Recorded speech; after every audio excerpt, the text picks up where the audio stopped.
Praise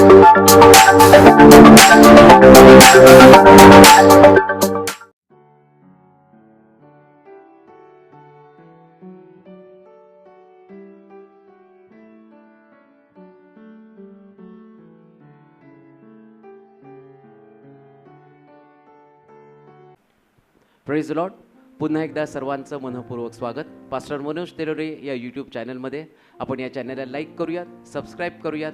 त्याचप्रमाणे हे channel आपण अधिकाधिक लोकांपर्यंत आपण शेअर करूयात, जेणेकरून परमेश्वराचं अद्भुत वचन अनेक लोकांच्या जीवनापर्यंत पोहोचेल आणि ते वचन अनेक लोकांचं जीवन परिवर्तन करेल.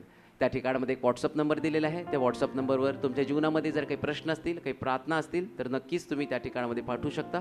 त्याचप्रमाणे तुमच्या जीवनामध्ये जर काही साक्ष घडली असेल तर ती साक्ष देखील तुम्ही त्या व्हॉट्सअप नंबरवर पाठवू शकता. तुम्हाला या ठिकाणामध्ये जर यायचं असेल, जर तो नंबर लागला नाही, जर काही प्रार्थना विनंती द्यायची असेल, तर या ठिकाणामध्ये मी तुम्हाला 4 नंबर सांगत आहे.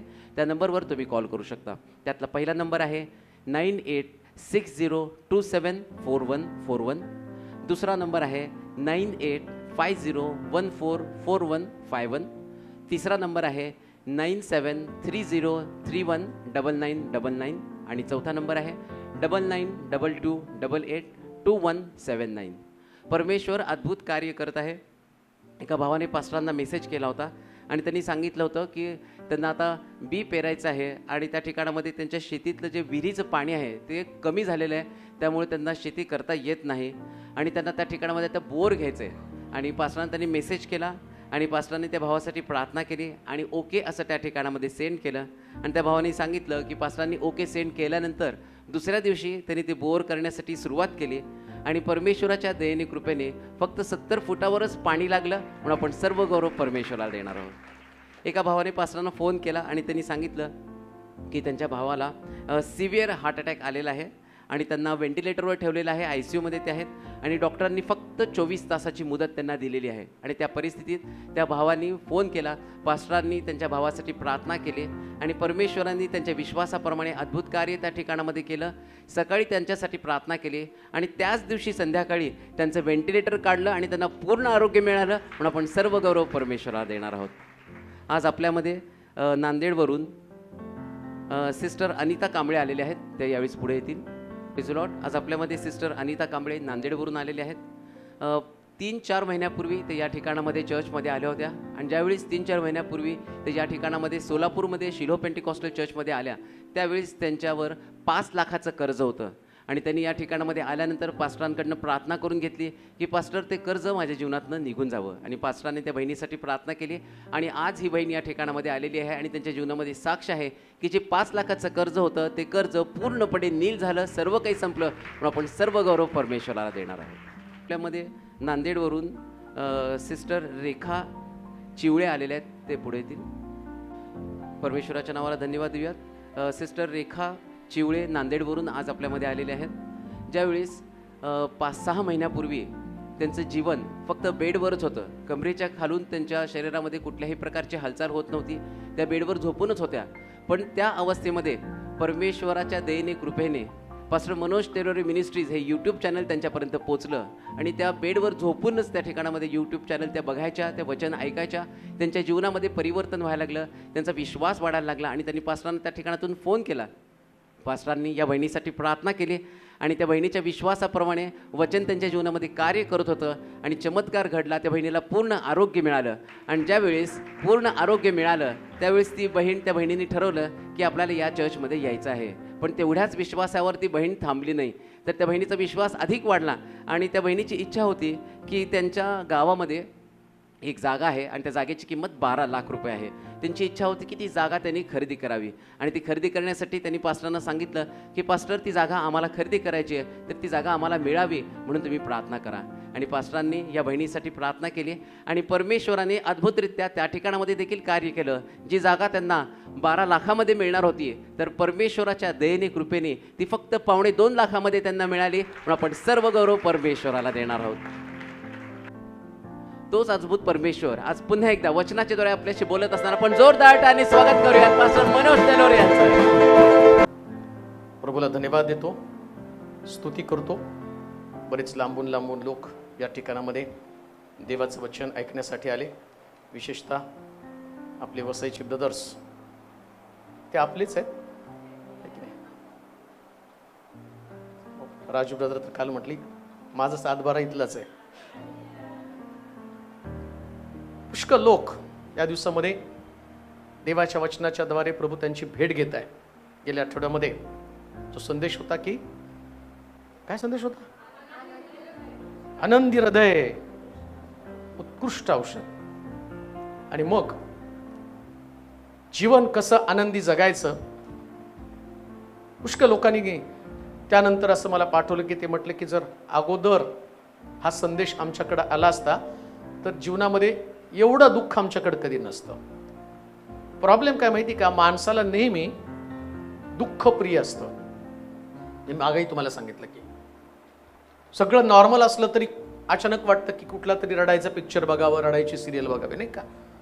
मला परवा दिवशी ती अलका कुबल तिची मुलाखत पाहिली आणि मग ती सांगत होती की अतिशय कमी पगारामध्ये काहीतरी, कमी पगार नाही, त्यांना काय मानधन असतं काहीतरी असतं ते, ती तो पिक्चर तिला करायला सांगितलं. ती म्हटली नाही मला नाही ती करायची. मग तो जो व्यक्ती होता तो म्हटला तू हा सिनेमा तू कर, तू स्टार बनशील. आणि मग ती म्हटली की त्यांनी सांगितलं आणि मी तो सिनेमा स्वीकारला. लोक मला बघितले की रडत होते. आता माहेरची साडी तिथे तिला जाळलं, काय काय झालं आणि ती त्यांच्या समोर उभी आहे तरी छाती बडून रडायला लागली. एवढं दुःख आवडतं माणसं. हे माणसाचं जीवन आहे. जे वास्तव नसतं त्या वास्तवाला वास्तव समजून जगतात. पण आमचं वास्तव काय माहिती का, परमेश्वर माझा बल, माझी ताकद आहे. हे आमचं वास्तव आहे आणि ते वास्तव घेऊन जगायचं असतं. एक गोष्ट ध्यानात ठेवा, प्रभू मधलं जीवन हे नेहमी आनंदी जीवन असतं. म्हणून बंदीशाळेमध्ये साखळदंडानं पौलाला बांधलं पण त्याचा आनंद कोणी काढून घेऊ शकलं नाही. तुम्ही वस्तूकडे पाहाल, तुमच्या उपलब्ध गरजेकडे तुम्ही पाहाल, त्यास तुम्ही दुःखी व्हाल. माणसाचं दुःख येण्याचं कारण काय माहिती का, माझी गरज पूर्ण झाली नाही. बरं, समस्या अशी आहे की आमच्या गरजेला अंत नाही. लिमिटच्या बाहेर आहेत बरं का आमच्या गरजा, लिमिटच्या बाहेर. एक गरज झाली की दुसरी, दुसरी झाली की तिसरी, आणि आमच्या गरजेला कधीच अंत नसतो. मग गरजेला अंत नाही तर आनंद कसा येणार आहे. परंतु काही लोक मर्यादित जीवन जगताना त्यांच्या गरजा मर्यादित ठेवतात. येशू ख्रिस्त म्हणतो मनुष्याच्या पुत्राला डोकं टेकण्यासाठी जागा नाही. आणि तो आनंदाविषयी बोलतो, त्याला डोकं टेकायला जागा नाही. आता माझा विचार कराल तर 2 माणसं 3 बेडरूम आता बांधायला लागलं तुम्ही, नाही का. आता काय मी आणि माझ्या काही लपाछपी खेळत बसू का आतमध्ये, नाही. कर्ज त्याला अंत नाही, लिमिट नाही. आता पूर्वी 2 खोल्या होत्या आणि 2 खोल्यामध्ये आम्ही 6 माणसं होतो. आता 6 खोल्यामध्ये 2 माणसं आहे. आता विचार करा आनंद मानायचा कशामध्ये. बरं, त्या 6 माणसं 2 खोल्या, त्या 2 खोल्यामध्ये पण आनंद होतो. फॅन तर आम्हाला जन्मात माहित होता. आम्ही 8वी पर्यंत चप्पल माहित नव्हती. म्हणजे 8वी पर्यंत ऊन काय असतं आणि चप्पल घालतात. आम्हाला असं वाटायचं चप्पल श्रीमंत लोकांनी, स्लीपर जरी घातली तरी असं वाटायचं अरे बापरे श्रीमंत झालो, चप्पल नाही. पण आनंद होता ना त्यावेळेस.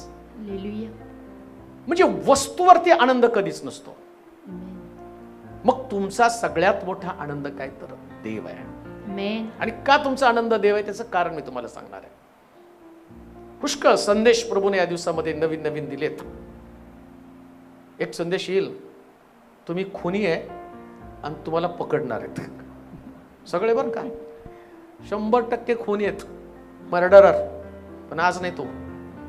आज वसईचे लोक आले ते म्हणतील आम्हाला काय खुनी म्हणून जाहीर करता का तुम्ही, म्हणून त्यांच्यासाठी तो कॅन्सल केला. पण आजचा संदेश आहे, जी सिक्वेन्स किंवा जी साखळी आहे, प्रभूमध्ये आनंद करा.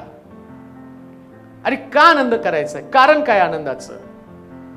मला माहिती की आज सकाळी तुम्ही जे दुरून आलेला आहात आणि येणारा व्यक्ती काहीतरी दुःख घेऊन प्रभूच्या भवनामध्ये येत असतो. काहीतरी प्रॉब्लेम, काहीतरी समस्या, आजारपण, काही अडचण आहे, काही गरज आहे. मग ती आरोग्याची असेल, जसं आता प्रिय बहिणीने साक्ष सांगितली, नाही का. 12 लाखाची जागा 2.25 लाखात, आम्हाला तरी असा द्या का प्लॉट मिळावा नाही का? आपण दुसऱ्यासाठी प्रार्थना करतो, आपल्याला मागून त्यांना स्वस्त मिळायला लागलं नाही का? काहीतरी गरज असते, गरजेपोटी माणूस देवाकडे येतो. आणि परमेश्वर काय करतो माहिती का? कोणाची लॉटरी लागेल सांगता येत नाही. येतील खूप जण, पण येताना त्यांच्या भावना वेगळ्या आहेत. काही लोकांच्या मनामध्ये काय असतं माहिती का? बघून तर यावं, झालं तर झालं, नाही झालं तर नाही झालं, आणि मग जाताना म्हणतात पैसे वाया, एवढं गाडी खर्च करून आलो. पण काही लोक मागणी घेऊन येत नाही, तर येताना काय म्हणतात माहिती का?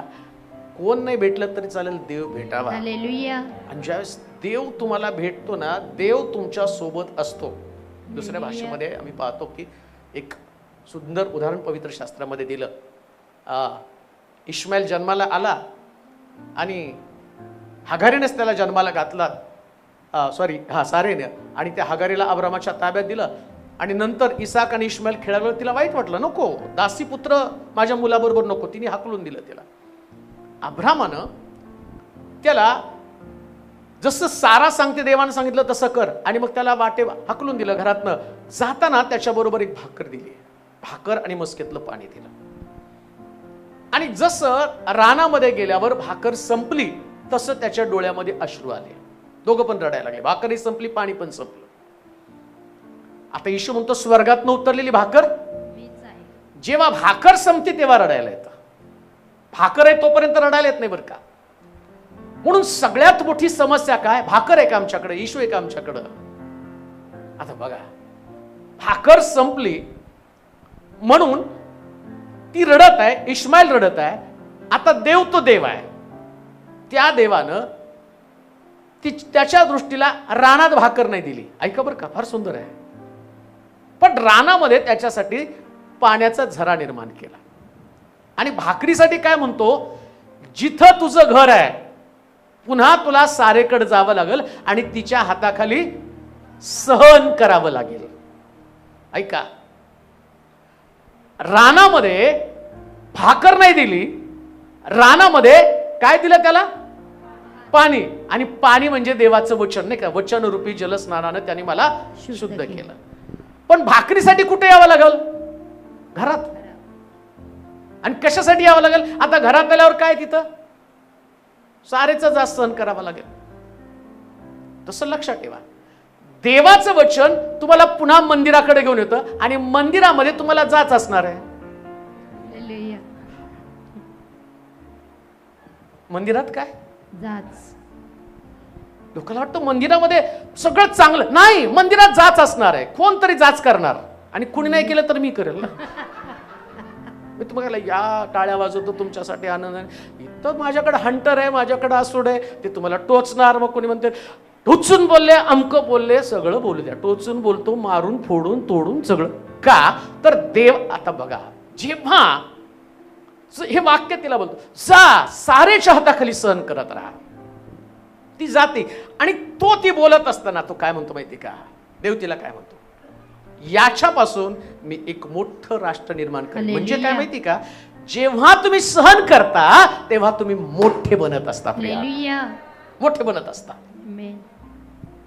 पुष्कळ लोक जेव्हा देवाच्या घराकडे येतात त्यांना सगळी परिस्थिती नॉर्मल असावी अशी वाटते. नॉर्मल नाही, मुळामध्ये देवाला तुम्हाला मोठं बनवायचंय म्हणून तो परिस्थिती विपरीत करत असतो.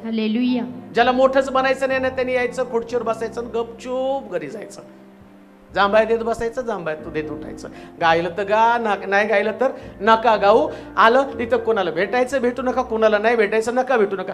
तसंच जा. मोठं व्हायचं तर तुम्हाला जास्त सहन करावा लागेल सगळीकडे बरं का. देवाच्या घरामध्ये तुम्हाला सण. आणि लक्षात ठेवा, इकडं येशू ख्रिस्त त्याच्या शिष्यांकडनं जास्त सहन करत होता का? येशूला जाच नव्हता का? 12 शिष्य बघा तिथं जेवायला बसले प्रभू येशू ख्रिस्त, आणि मग ती एक स्त्री आली, त्या मरियेनं आलं, त्याच्या पायावरती आला वस्त्र कुपी ओतले, आणि ओतल्याबरोबर तिच्या येशू तो हा काय म्हणतो माहिती का? यहुदा तो यहुदा चोरटा, तो यहुदा काय म्हणतो? एवढ्या मोठ्या पैशाची नासडी. मग आता येशूला जाच नाही का? खायला बसला येशूच्या सोबत, आणि शब्द डायलॉग काय मारतो? एवढ्या मोठ्या पैशाची. बरं, मुळामध्ये हे सगळं येशूला लक्षात पण आलं, येशूला समजलं पण. मग येशू म्हटलं का यहूदाला उद्यापासून त्याला आपल्यात घ्यायचं नाही बरं का, म्हटलं का तो? त्याला माहिती हे यहूदाचं कामच आहे. माझं काम आत्मे जिंकणं, माझं काम देवाचं राज्य वाढवणं. लक्षात ठेवा, हीच गोष्ट तुमची जगताना ध्यानात ठेवा. आत्मे जिंकणं, देवाच्या राज्यासाठी काम करणं. तुमचं विजन, तुमचं फोकस काय? तर प्रभूच्या राज्यासाठी काम करणं. मग येशू ख्रिस्त हे सगळं करत असताना अजिबात विचलित झाला नाही, अजिबात नाही. आणि शास्त्र काय सांगतं माहिती का? त्याला गौरवात पेरलं, अपमानामध्ये पेरलं आणि गौरवात उठवलं. हे वैशिष्ट्य आहे.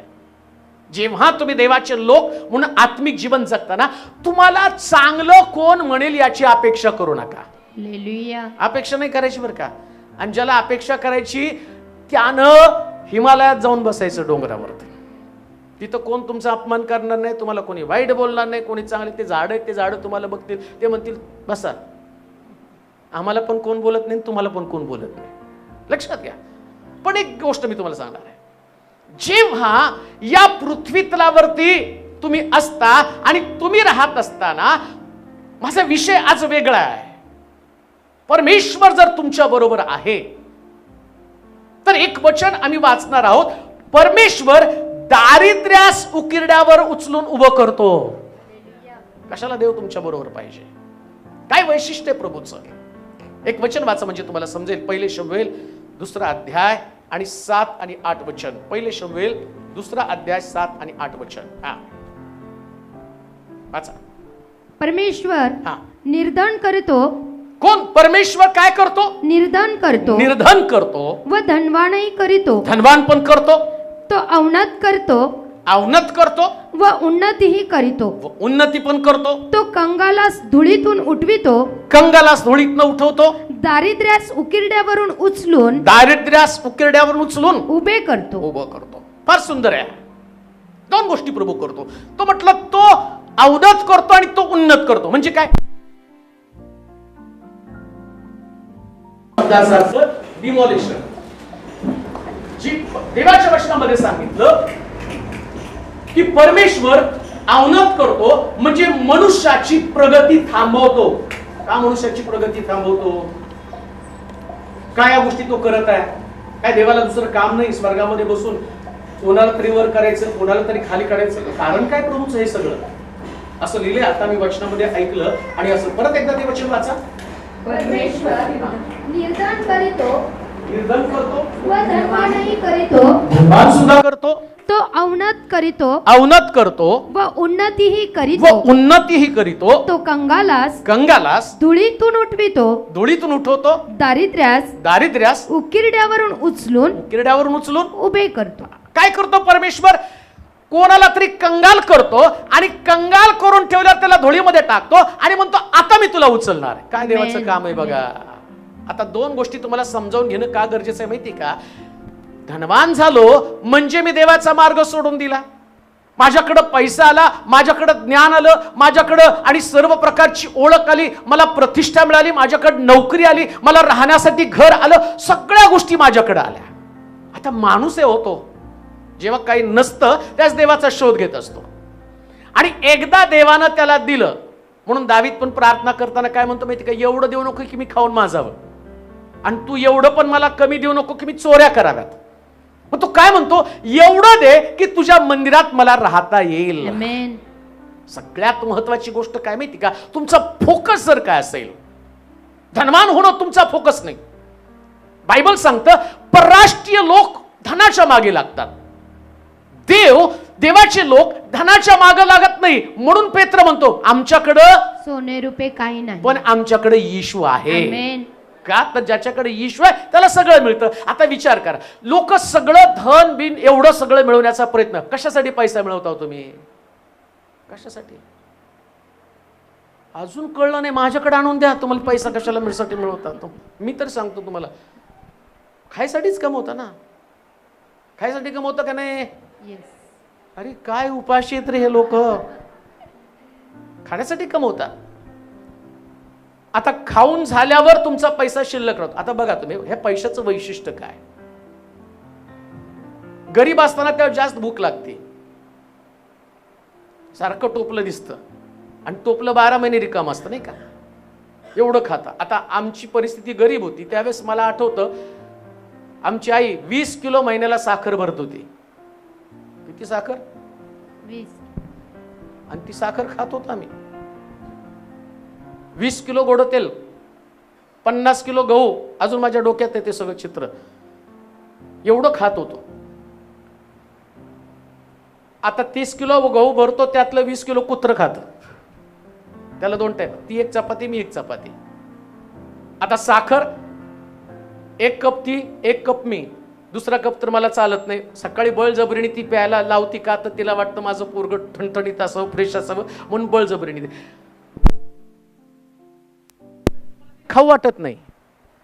मग प्रश्न असा आहे, हे सगळं आमच्याकडे येतं आणि तरी आम्हाला त्याचा उपभोग घेता येत नाही का? कारण देव ज्यावेळेस एखादी गोष्ट तुम्हाला देत असतो ना, दुसरी गोष्ट तुमच्याकडून काढून घेत असतो. कशासाठी? त्याला दाखवून द्यायचं असतं मी देव आहे. हालेलुया. आता 2 लोकांना तो सावध करतो. जो कंगाल आहे, या कंगालाला तो काय सांगतो? काळजी करू नकोस, एक दिवस मी तुझी परिस्थिती बदलेल आणि मी तुला मोठ्या पंक्तीला बसवेल. हालेलुया. ही साक्ष असली पाहिजे बरं का. तुमच्याकडे काही नाही ही सगळ्यात चांगली गोष्ट आहे.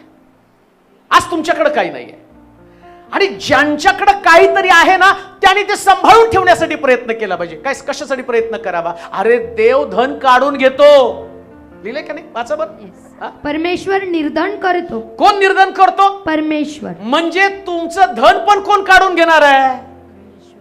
योबाचं काढून घेतलं नाही. अचानक बातमी कानावरती पडली, अरे ते आले आणि आपले सगळे उंट, शेळ्या आणि सगळे घोडे बिडे सगळे गाढवं घेऊन गेलेले आहेत. योब निर्धन झालेला आहे, सगळं संपलं त्याचं. देवानं त्याचं सगळं काढून घेतलेलं आहे. म्हणून लक्षात ठेवा, जे तुमच्याकडे आहे ते तुमचं नाही, ते देवाच्या कृपेनं तुम्हाला मिळालेलं आहे. देवानं तुम्हाला दिलेलं आहे. ताकद दिली, बुद्धी दिली, शक्ती दिलं, ज्ञान दिलं. म्हणून धनावरती भरोसा कधी नाही ठेवायचा. धन देणाऱ्या देवावरती भरोसा ठेवायचा. का? कारण त्याच्याकडनं काढून घेण्याची ताकद आहे आणि तुम्हाला परत देण्याची ताकद आहे, क्षमता आहे त्याच्यामध्ये. देवाकडे अद्भुत प्रकारचं सामर्थ्य आहे. आणि हे सामर्थ्य प्रगट करत असताना उत्पत्तीच्या पुस्तकामध्ये आपण 13व्या अध्यायाच्या 1 ते 6 वचनामध्ये पाहूया. उत्पत्तीचं पुस्तक 13वा अध्याय 1 ते 6 वचन पहा. देव सगळं काही देतो असं लिहिलंय, वाचा. अब्राम आपली बायको, आपले सर्वस्व, आपलं सर्वस्व आणि लोट यास घेऊन मिसर सोडून नेगेबकडे गेला. तो कळप रुपे व सोनं यांनी संपन्न होता. मग मजला करीत करीत तो नेगेब पासून बेतेल पर्यंत गेला.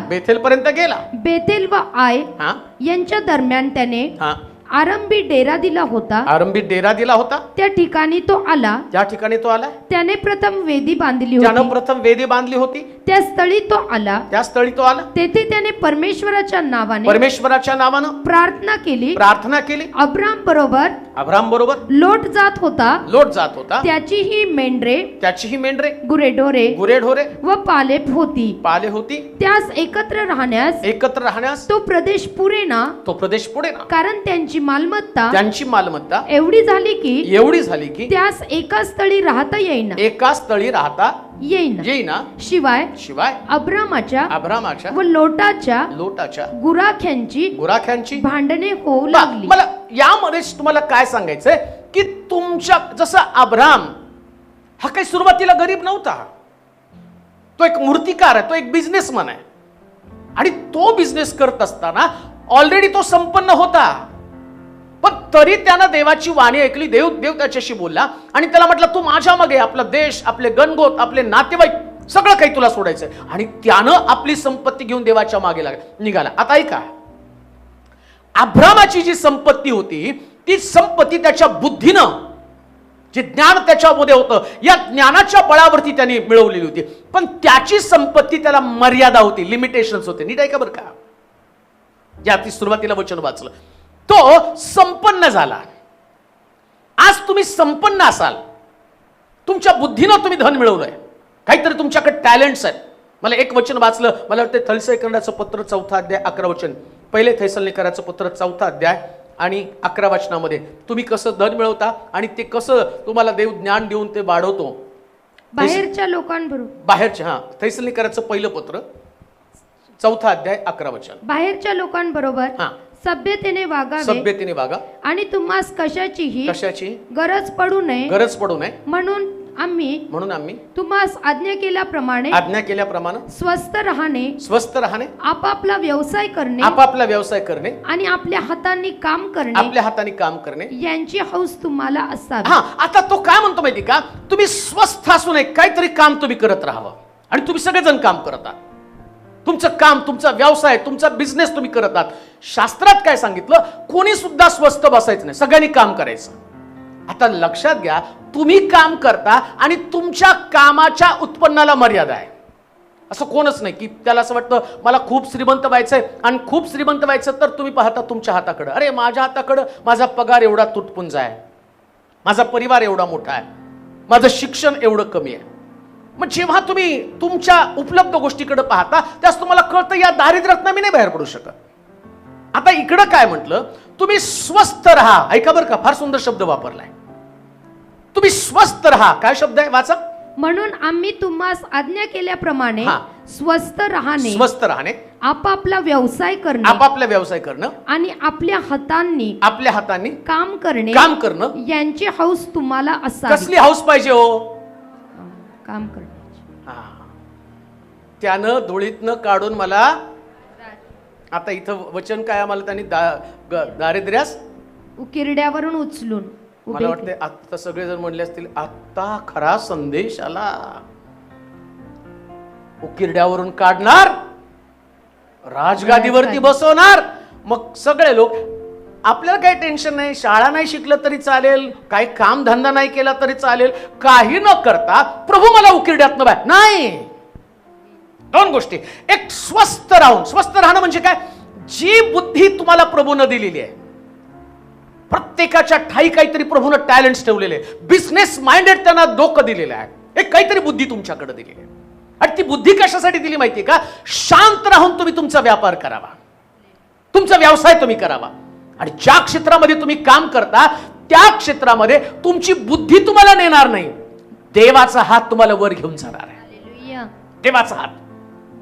आणि ज्या उपलब्ध गोष्टी आहेत त्या उपलब्ध गोष्टी करत असताना तुम्ही कोणत्याही परिस्थितीमध्ये दुसऱ्यांशी स्वतःची तुलना करू नका.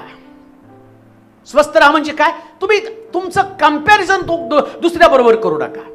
जेव्हा तुम्ही दुसऱ्यांबरोबर तुमचं कंपॅरिझन करता तुम्ही त्याच्यासारखं बनता. आणि देवाला एका साच्यातले लोक बनवायचे नाहीत, देवाला विटा नाही बनवायच्या, देवाला दगड बनवायचे. दगडाला वेगवेगळे आकार असतात आणि त्यातला मोलवान दगड जर मला बनायचं ना, तर मला दुसऱ्याची तुलना न करता प्रभू जसं घडवतो तसं मला घडवणं गरजेचं आहे. आणि त्याच्यासाठी माझ्याकडे शांती असणं गरजेचं आहे, त्याच्यासाठी शांती पाहिजे. आता वसईला गेल्यावर पहिल्यांदा मी ब्रदर सुरेशच्या घरामध्ये गेल्यावर एंट्री केले, बरोबर सुंदर कारंजी, इतका छान बंगला. आता त्यांचा बंगला अगदी फिल्म स्टार सारखा त्यांचा बंगला.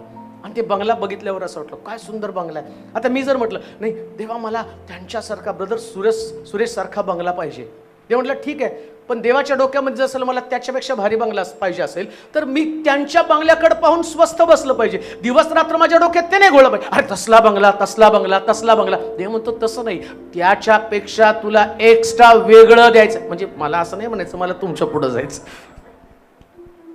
आता देवाला, आता त्यांच्यासाठी पण पुढचा संदेश काय, येताना अब्रामाकडे संपत्ती होती, पण देवाच्या मार्गामध्ये चालत असताना असं लिहिलं की त्याची संपत्ती मावत नव्हती का, तर प्रभूनं ती वाढवली. दुसऱ्या भाषेत मला तुम्हाला सांगायचं, देवाला कधीच वाटत नाही त्याच्या लोकांची संपत्ती आहे तेवढीच असावी. आमेन. तर एक म्हणाल मला 10x10 खोलीतच, पत्र्याच्या खोलीत 4 पत्रे 7 पत्रे 10 पत्रे ह्याच्यातच मारा तुम्ही. एखादा पटकन म्हणला असतं माझी संपत्ती वाढव, आमेन म्हणला असता तर किती मोठे आशीर्वाद तुमच्या जीवनामध्ये आले असते. देवाला वाटत नाही तुम्ही आहे तेवढंच. आम्ही काय केलं, मर्यादित जीवन करून ठेवलेलं आहे. इकडं तो म्हणतो मागा म्हणजे मी तुम्हाला राष्ट्रे काय मागायला पाहिजे? राष्ट्रे काय मागायला पाहिजे? राष्ट्रे. आम्ही काय मागतो माहिती का? आमची रोजची भाकर आज आम्हास. ते बेसिक आहे, हे बेसिक आहे. बेसिक मध्ये तो काय म्हणतो माहिती का? त्याच्या पलीकडं आकाशातल्या पाखरांकडे पहा, ते पेरीत नाही, कापणी करत नाही, आणि त्यांना देव देतो. तुम्ही रोज उठून म्हणता आमची भाकर दे. अरे ही बेसिक आहे. शाळेत गेल्यावर जसं बेसिक शिकवतात, नख काढून यावे. मग काय ग्रॅज्युएट झाल्यावर तिथं कॉलेजमध्ये गेल्यावर नख चेक करतात का आपलेत का नाही? कॉलेजमध्ये गेले इथवर वाढवा, नाही तर एकमेकाच्या नाकात घाला. नाही, तिथं कोण नाही विचार. बेसिक होतं तिथं, ते बेसिक होतं तुम्हाला तिथं. नख कापा. तुम्हाला अक्कल आली आता आतमध्ये काय असतं. आता एवढी अक्कल येऊन सुद्धा वाढवतोच का नाही आम्ही? लहानपणी आम्हाला सांगितलं शाळेमध्ये नख वाढवू नका, आणि तेव्हा फटके खाऊन खाऊन सुद्धा मी काय केलं, नख वाढवायचे कमी. आता मोठे झालो, आता ते नख जेवढे जास्त लांब अट्रॅक्टिव्ह, आणि त्या मी तर परवा पाहिलं नखावर सुद्धा नख लावते वेगळं. देवाने दिले त्याच्यावर अजून बिल्डिंग बांधा 2 मजली 3 मजली, नाही का, नखाची सुद्धा. सांगण्याचं तात्पर्य काही बेसिक गोष्टी आहेत. भाकर तर प्रभू तुम्हाला देतो, पण भाकरीच्या पलीकडचे आशीर्वाद तुमच्याकडे असले. का माहिती का? तुमचा देव किती समृद्ध आहे हे तुमच्याद्वारे लोकांना दिसणार आहे. तुमचा देव कसा आहे, तुमचा देव कशा पद्धतीचा टॅलेंटेड देव आहे, कसं भरपुरीचं गाणं मी गायला नाही का, तेरे भवन में आनंद की भरपुरी. मग भरपुरी नुसतं देवाच्या घरामध्ये नाही, भरपुरी तुमच्या घरात सुद्धा असली पाहिजे. भरपुरी तुमच्या बिझनेस मध्ये असली पाहिजे, भरपुरी तुमच्या नोकरीमध्ये असली पाहिजे, भरपुरी तुमच्या परिवारामध्ये असली पाहिजे. आणि म्हणून भरपुरीचे आशीर्वाद देणारा देव तुम्हाला अभिवचन काय देतो? तो म्हटला अब्राम जेव्हा तिथून निघाला त्यास त्याच्याकडे संपत्ती होती. आजच्या दिवसापासून लिहून ठेवा तुमच्याकडे काय आहे, आणि येणाऱ्या दिवसामध्ये तुम्ही पाहाल जे तुमच्याकडे आहे त्याच्यापेक्षा देवानं तुम्हाला वाढवलेले. का? कारण तुमचा देव अभिवचन देत नाही तर पूर्ण करणारा देव आहे. प्रिया, पलीकडे जाऊन तुम्हाला विचार करता आला पाहिजे. शास्त्रात सांगितलं त्यानं दारिद्र्यास उकिरड्यातनं उचललं आणि काय केलं?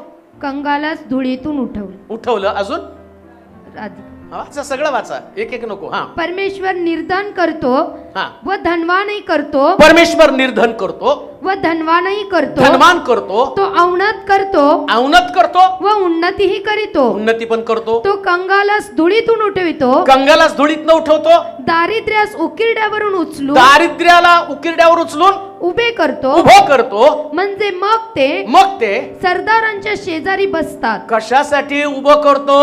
तर तुम्हाला मोठं सिंहासन मिळावं, मोठी विरासत, मोठी गादी मिळावी, याच्यासाठी प्रभू तुम्हाला उभं करतो. तुम्ही त्याच खुर्चीवरती बसावं असं त्याला वाटत नाही. एक काळ माझी खुर्ची होती, मी तुमच्यासारखं डोलकं वाजवत होतो. सुरुवातीला छोटं होतं, कोंगो होतो, कोंगोवरून प्रगती झाली, मग ढोलक, ढोलकवरून प्रगती झाली, मग ट्रिपलवर आलो, ट्रिपलवरून प्रगती झाली, मग ड्रम वाजवायला लागलो, ड्रमवरून प्रगती झाली, मग कीबोर्ड. आता हे सगळे वाद्य मला येतात का? प्रगती. मी जर त्या कोंगोवर बोंगोवर बसलो असतो, ढमक ढमक ढमक ढमक करत करत तर तुम्हाला काय गाणे शिकवले असते, आणि तुम्हाला काय आता एकाचं तोंड इकडं असतं, एकाचा आवाज तिकडं, एकाचा पाय तिकडं, याचा आता ते मी करत नाही. बरोबर चुकलं, हे गाणं चुकीचं, हे कॉर्ड चुकीचं. का? माझी प्रगती होत होत देवानं ते टॅलेंट दिलं. तसं जीवनामध्ये तुम्हाला पुढे जायचंय ना, तर लक्षात ठेवा, प्रगती देणारा देव त्याच्याकडे आपलं लक्ष लावा. आहे त्या स्थितीमध्ये तुम्ही राहू नका. देव तुमची स्थिती बदलून टाकणार आहे. देव बदलून. कशासाठी तुम्हाला देवाच्या भावनामध्ये आणलं? कशासाठी तुम्हाला देव समजलेला आहे? अहो, देवाची ओळख होण्यामागचं कारण काय? ज्या देवाची ओळख तुम्हाला झाली त्या देवाच्या भांडारातल्या, त्या देवाच्या घरातल्या गोष्टी तुम्हाला प्राप्त व्हाव्यात. बरं, कोणीतरी एक मुलाने मला मेसेज केला, फळक साहेब, पोलीस भरतीला चाललोय ग्राउंड साठी, पण उंची जरा कमी पडते, अशी प्रार्थना करा की उंचीच वाढ. म्हटलं तर हे नवीनच चमत्कार आहे का? उंची वाढाव काहीतरी असं करा की त्याच्या लक्षातच येऊ नये माझी उंची. मी म्हटलं काय विश्वास आहे या व्यक्तीचा? त्याला 2-3दा त्याचं सिलेक्शन झालं नाही आणि 2-3दा त्याची उंची कमी पडली. आणि मग तशी त्यांनी प्रार्थना करायला सांगितले. मी पण म्हटलं काय हरकत आहे, थोडी मला त्या पोलिसाला जाऊन सांगायची याची उंची भरत नाही, याला कुटुंबाची शिफारस करायची. म्हटलं देवा असं काहीतरी कर की हा बसू दे. आणि तिशी प्रार्थना केली आणि मग आलो, म्हणजे विसरून गेलो ते. आणि मग परवा त्याचा मेसेज आला, पळक साहेब तुम्ही प्रार्थना केली, माझी उंची बसली, ग्राउंडही क्लिअर केलं आणि मी पासही झालो. हालेलुया.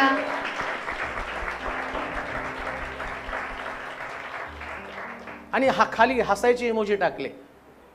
मी म्हटलं आता ते अशाशी इमोजी टाकव. कसं देव सगळं करू शकतो. हालेलुया.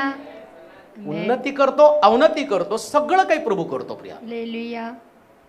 विश्वास तुमच्या अंतःकरणामध्ये पक्का असू द्या. तुम्ही या जगामध्ये साधारण काम करण्यासाठी आलेले लोक नाही. आमेन. तुमचा जन्म साधारण गोष्टीसाठी नाहीये. हालेलुया. तुम्ही स्पेशल लोक आहात. आणि स्पेशल लोकांनी स्वप्न सुद्धा मोठी मोठी धरली पाहिजे. आमेन. मोठी मोठी स्वप्न असू द्या, साधारण स्वप्न तुमच्याकडे असू देऊ नका. जे तुमचं स्वप्न आहे. आता या चर्चमध्ये काय आपण समाधानी नव्हतो का? 17 वर्षापूर्वी बांधलेलं एवढं मेहनतीचं चर्च, एवढं छान चर्च, याच्यात काय कमी सांगा बरं? सगळं भरपूर आहे. बाहेर पण बसायला जागा आहे, बसलेत लोक. अजून काय पाहिजे? अजून आम्ही 2 शिफ्टमध्ये करू शकलो असतो. अजून आपल्याला वाढतच आहे चर्च, 2 शिफ्टमध्ये करायला पाहिजे. पण आपल्याला का वाटलं वरचं पण बांधायला पाहिजे? आम्ही देवाला ओळखलेले लोक आहोत. देवाचं सामर्थ्य, देवाच्या देणग्या. लोक म्हटले सोलापूरमध्ये काही घडू शकत नाही. आम्ही म्हणतो सोलापुरात देव असेल तर सगळं काही घडू शकतं. सगळं काही घडू शकतं. देव करण्यासाठी समर्थ आहे. म्हणून चॅलेंज स्वीकारणारे लोक देवाला आवश्यक आहे. आणि सोलापुरात कोणी स्वीकारलं नाही, आपण स्वीकारलं. हालेलुया. आणि कुठल्या बेसवरती स्वीकारलं? त्यांनी सांगितलं मी कंगालास उकिरड्यावर. आता मी सुरुवातीला सोलापूरमध्ये आलो त्यास माझ्याकडं घालायला कपडे नव्हते. त्यास भूकंपाचे 20 रुपयाचे स्वेटर घातलं. किल्लारीचा जो भूकंप झाला ते रस्त्यावरती विकत होते, जाऊन 20 रुपयाचे स्वेटर आणलं आणि ते घातलं मी. काही नव्हतं त्या ठिकाणामध्ये, काही चांगले कपडे नव्हते. एक ठिकाणात तर कामिनीच्या नवऱ्याने सांगितलं, दुकान सांगितलं मला, एक 5 रुपये मीटर कापड. पळत गेलो. 5 रुपये मीटरचं कापड एवढं छान वाटलं. आणि आमच्या ज्योतला सांगितलं टेलर बघ म्हणून. 5 रुपये मीटरचं कापड आणि 650 रुपये शिलाई.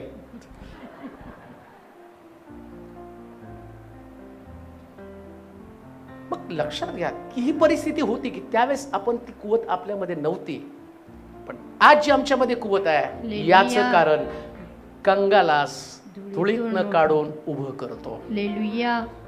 आज तुम्ही धुळीत असाल, आज तुमची आर्थिक परिस्थिती चांगली नसेल, तुमच्या बिझनेसमध्ये प्रॉब्लेम असतील, 100% असणार आहेत.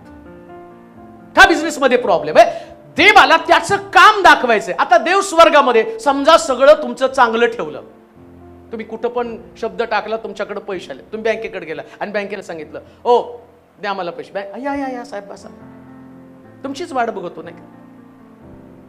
किती पाहिजे तुम्हाला? 50 लाख पैसे. ओ साहेबांना 50 लाख द्या. काय तुमच्या जीवनात चमत्कार? तुम्हाला बँकवाले 1दा 2दा 3दा 4दा आणि नंतर म्हणतात तुमची फाईलच घेऊन जा. आणि तेवढं सगळं घडल्यावर अचानक देव म्हणतो याला 50 लाख नाही, याला 5 कोटी देऊन टाक. हा काय मिरेकल असणार आहे हो? सगळ्या बँकेने रिजेक्ट केलं.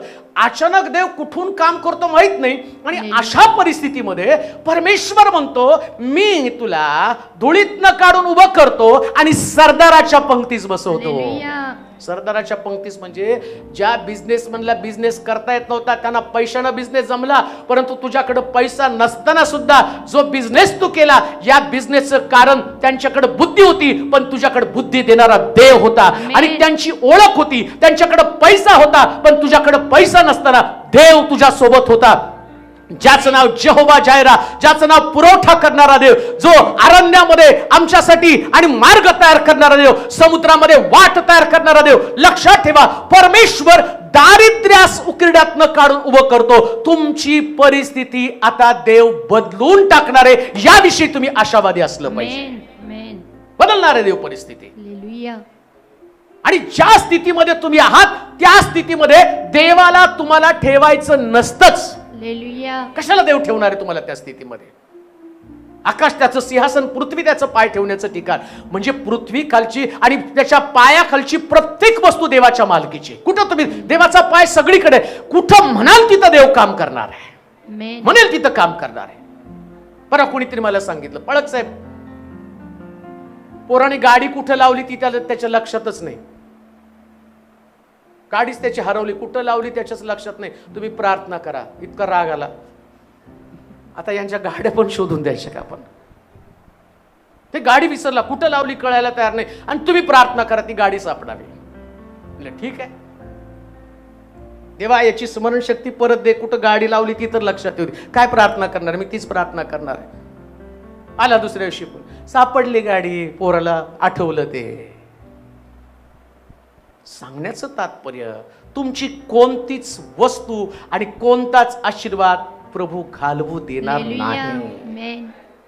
तुमच्यासाठी प्रभूनं काहीतरी आशीर्वाद ठेवलेले आहेत स्पेशल, आणि त्या प्रकारच्या परिस्थितीची तुम्हाला वाट पाहावी लागणार आहे. कशासाठी? परत वाचा ते वचन. परमेश्वर निर्धन करीतो व धनवानही करीतो. धनवानही करतो, तो अवनत करतो, अवनत करतो व उन्नतीही करीतो. उन्नतीही करीतो. तो कंगालास कंगालास धुळीतून उठवितो, दारिद्र्यास दारिद्र्यास उकिरड्यावरून उचलून उभे करितो. व करतो म्हणजे मग ते सरदाराच्या शेजारी बसतात. कुणाच्या शेजारी? सरदाराच्या शेजारी. एक दिवस असा येईल की तुम्ही मोठमोठ्या लोकांच्या शेजारी बसतील. दुसऱ्या भाषेमध्ये ते लोक तुमच्या शेजारी बसण्यासाठी धडपड करतील. आता तुम्हाला कोणी जवळ जाऊ देणार नाही का? आता तुम्हाला कोणी घेणार नाही. पण एक दिवस असा येईल, त्या दिवशी लोक वाट पाहतील की यांच्या शेजारी आम्ही बसावं. हे प्रभूचं काम तुमच्या जीवनामध्ये तुम्हाला अनुभवायचं आहे. लक्षात घ्या, एक दिवस असा असेल, तुम्ही गरीब असल्या कारणानं कोणी तुम्हाला जवळ करणार नाही. तुमच्याकडे काही नाहीये, तुम्ही कर्जबाजारी आहात, तुम्हाला ओळख नाहीये, तुमच्याकडे चांगले कपडे नाही, राहण्यासाठी चांगलं घर नाही, ओळख नाही तुमची, तुमचं मान सन्मान तुम्ही कोणी तुमचा करणार नाही. पण लक्षात ठेवा, ज्या देवानं तुम्हाला बोलवलं तो देव तुमचा मान सन्मान करणार आहे. सरदाराच्या शेजारची खुर्ची प्रभू तुम्हाला देणार आहे, त्याच्यासाठी प्रभू तुम्हाला बोलवत आहे. म्हणून आपल्या जीवनाकडे कधी सिंपतीनं पाहू नका. बरेच लोक आपल्या जीवनाकडे सहानुभूती, मी गरीब आहे, त्याला फार आवडतं नाही का? पूर्वी ते डायलॉग मारचे, आम्ही गरीब भोळे बाबरे. लक्षात ठेवा, आत्ताच्या तुमच्या परिस्थितीकडे बघून स्वप्न बघताना असं बघा. मला चांगलं आठवतो की आम्ही त्या 2 खोल्यांमध्ये राहत होतो, पण माझं स्वप्न, माझ्या मित्राला मी सांगितलं होतं, माझा मित्र होता, त्या मित्राला सांगायचो की असं घर असणार आहे माझं, मग बेडरूम असणार आहे, मग माझ्या आईला मी तिथं ठेवणार आहे, आणि मग त्याचे पडदे असे असणार आहे. आणि एकदा तो माझा मित्र, कॉलेजमधला मित्र, असा सोलापूरमध्ये आला आणि तो म्हटला, मनोज मला तुझं घर बघायचं आहे. मग आला, तो म्हटलं आई कुठं आहे? म्हटलं अरे माझ्याकडेच आहे. तो आला, आईला बघितलं, आणि जसं मी त्याला घर सांगितलं होतं, मग 8वीला असेल, मी त्या 8वीला होतो, त्या 8वीला त्या गोष्टी मी त्याच्याशी तो म्हटलं, मनोज अरे तू जे बोलला, अगदी तुझ्या भिंतीचे कलर, पडदे बिडदे, तू सगळं त्यास बोलला, आता जसंच्या तसं आहे, आणि तुझी आई पण तुझ्याकडे. आणि आईला त्याने विचारलं तू कसं? ती म्हणजे खूप आनंदी माझ्या पोराबद्दल. अरे तू हे स्वप्न बघितलं होतं, तुमच्याकडे काही नसलं तरी स्वप्न असू द्या का, तुमचा देव ते स्वप्न पूर्ण करणार. आजच्या परिस्थितीवरती विश्वास ठेवू नका. जर तुम्ही परमेश्वराच्या भावनामध्ये आहात, विश्वासामध्ये तुम्ही आहात, प्रभूकडे तुम्ही आलेला, जिवंत देवाची तुम्हाला ओळख आहे, जर तुम्ही आराधनेचा आनंद उपभोगत आहात, एन्जॉय करा देवाची आराधना, देवाची समक्षता. का माहिती का? देवाच्या समक्षतेला तुमचं दारिद्र्य कधी बाधा आणू शकणार नाही. पण तुम्ही देवाची आराधना करताना तुमच्या दारिद्र्याला आराधना बाधा आणणार आहे का? कारण ही आराधना तुम्हाला वर घेऊन जाणार आहे. सरदाराच्या शेजारी तुम्हाला बसवेल. अजून एक गोष्ट वाचा, तो म्हणतो मी धनवान करतो आणि निर्धन पण करतो. दानिएलच्या पुस्तकाच्या 4थ्या अध्यायाच्या 29 पासून 31 पर्यंतच्या वचनाकडे जाऊया. दानिएलचं पुस्तक आणि त्याचा 4था अध्याय 29 ते 31 वचन. म्हणून 12 महिने लोटल्यावर तो एकदा बाबेलच्या राजवाड्याच्या गच्चीवर फिरत होता. त्यावेळी राजा म्हणाला, हे थोर बाबेल नगर राजनिवासासाठी माझ्याच पराक्रमानं व माझ्या प्रतापाच्या वैभवासाठी मी बांधलं आहे ना. हे शब्द हे शब्द राजाच्या मुखातून निघतात न निघतात राजाच्या मुखातनं निघताच तोच आकाशवाणी झाली आकाशवाणी झाली की हे राजा नबुखदनेसरा हे तुला विदित हो विदित हो की तुझ्या हातची राजसत्ता गेली आहे तुला मनुष्यातून घालवून देतील तुझी वस्ती वनपशुत होईल वनपशुमध्ये होईल तुला बैलाप्रमाणे गवत खावे लागेल आणि मानवी राज्यावर परात्पर देवाची सत्ता आहे व तो ते पाहिजे त्यास देतो हे ज्ञान तुला होईपर्यंत तुझवरून 7 काळ जातील त्याच घटकेस हे नबुखदनेसराच्या प्रत्ययास आले त्याला बलवान मनुष्यातून त्याला घालवून दिलं व तो बैलाप्रमाणे गवत खाऊ लागला त्याचे शरीर आकाशातल्या दहीवराने भिजू लागलं एतवर की त्याचे केस गरुडाच्या पिसांप्रमाणे वाढले आणि त्याची नखे पक्ष्यांच्या नखांसारखी झाली. काय व्हरायटीचं पात्र बनवलं याला का माहिती का? तो म्हटलं मी अवनत करतो आणि उन्नत पण करतो, मी सिंहासन देतो आणि सिंहासन काढून पण घेतो. ऐका बरं का, मी दारिद्र्यास कंगालास धुळीतनं काढतो आणि सरदाराच्या पंक्तीस बसवतो. आता सरदार झाल्यावर काय झालं? सरदार झाल्यावर याच्या डोक्यात हवा घुसली. काय हवा घुसली? मी हे सगळं वैभव माझ्या पराक्रमाने बनवलेलं. ऐका, काय देवाचं काम आहे? तुम्ही या पृथ्वी तलावरती राहतात, देव तुम्हाला तुमच्या पदातनं बाहेर काढतो म्हणजे तुम्हाला वर घेऊन जात असतो. आता जर तुम्ही उत्पत्तीच्या पुस्तकाच्या 13:4 मध्ये जर वाचलं, उत्पत्ती 13:4 पण वाचा, जो अब्राम आहे तो अब्राम शेवटपर्यंत अब्राम राहिला. का अब्राम राहिला? उत्पत्ती 13:4 त्याने आपल्या प्रथम वेदी बांधली त्या स्थळी तो आला तेथे त्याने परमेश्वराच्या नावाने प्रार्थना केली. म्हणजे धनवान झाला तर त्यांनी प्रार्थना नाही बंद केली. धनवान झाला म्हणून प्रार्थना नाही बंद केली. अब्राम तो अब्राम आहे, विश्वासणाऱ्यांचा बाप. का विश्वासणाऱ्यांचा बाप? धनवान झाला, देवानं त्याच्या हातामध्ये बरकत दिली, परमेश्वरानं त्याला समृद्धी दिली, परमेश्वरानं त्याला मान सन्मान दिला. आम्ही त्याच अध्यायामध्ये पाहतो, तिथं असं लिहिलं की त्याला जागा पुरेना एवढी त्याची संपत्ती झाली. दुसऱ्या भाषेमध्ये मी असं म्हणेल, देवाला एवढी संपत्ती तुम्हाला द्यायची की तुमचा डेरा तेवढाच राहू नये. 1 BHK पासून 2 BHK, 3 BHK, 4 BHK, 1 बंगला, 2 बंगले, 3. आमेन आमेन म्हणा. 1 गाडी, 2 गाडी, 3 गाड्या, 4 गाड्या, 5 गाड्या, सायकल वरून 2 व्हीलर, 2 व्हीलरवरून 4 व्हीलर, 4 व्हीलरवरून विमान. आमेन. पार कुठं करता? हे मी तुम्हाला जोक नाही सांगत, हे वास्तव आहे. आमचा देव करण्यासाठी तो समर्थ आहे. हे सगळं तो एक करणार आहे, लक्षात घ्या. आम्ही गेल्या आठवड्यात प्रार्थना केली, देवा पाऊस दे. किती दिला? आता बस म्हणायची वेळ आली नाही का? धरण पूर्ण भरायला पाहिजे. देव सगळं देतो. परमेश्वराची इच्छा आहे तुम्ही समृद्ध व्हा, पण समृद्ध झाल्यावर प्रार्थना नाही बंद करायची. अब्रामानं प्रार्थना नाही बंद केली. तुम्हाला देव समृद्ध कशासाठी करतो? तुम्ही वेदी तयार करावी. लक्षात घ्या, वेदी तयार करावी. अब्रामानं वेदी,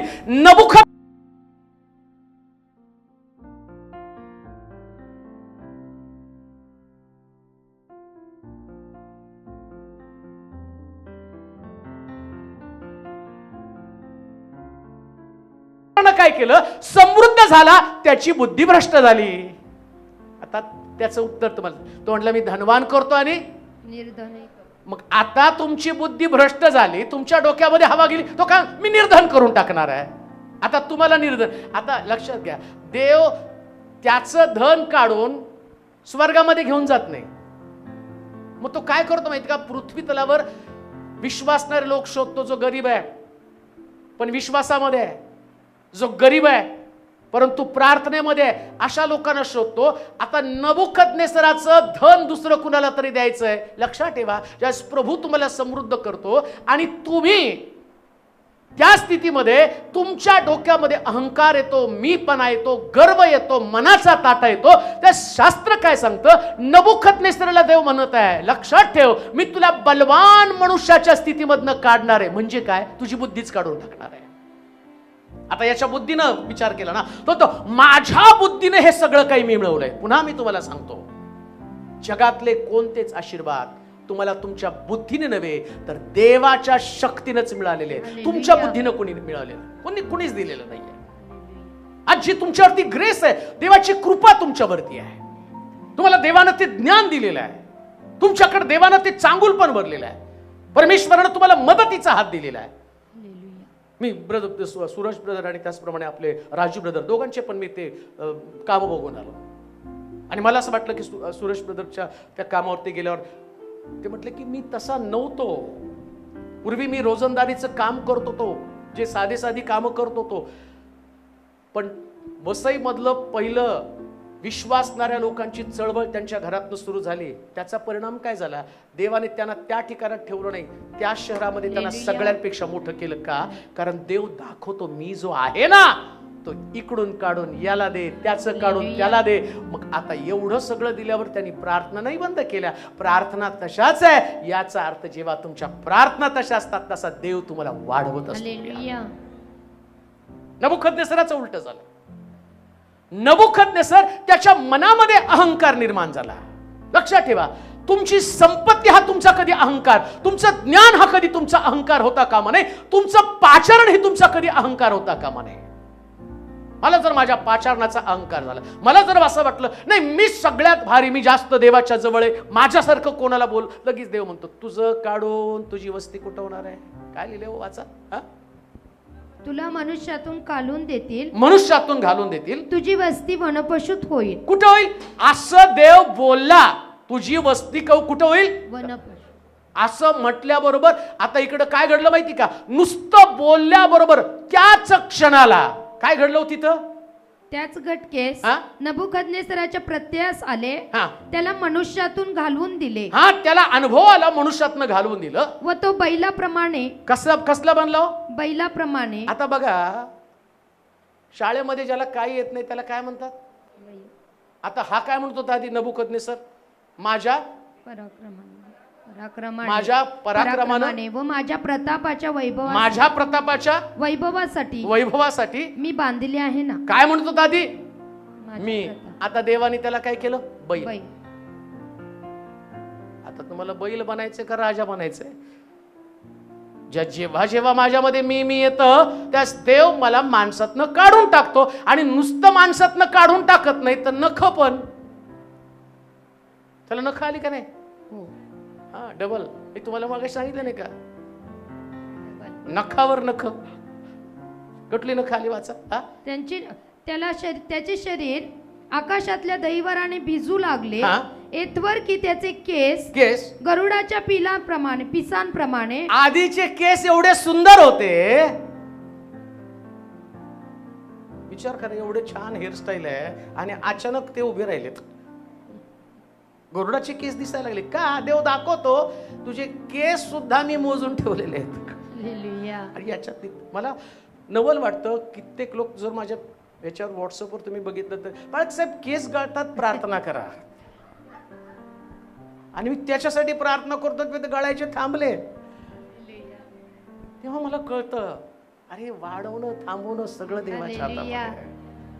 आणि बिब्लिकल आहे, देवाच्या वचनामधलं रहस्य आहे. त्याच्या केसामध्ये सुद्धा देवानं बदल केला असं लिहिलेलं आहे.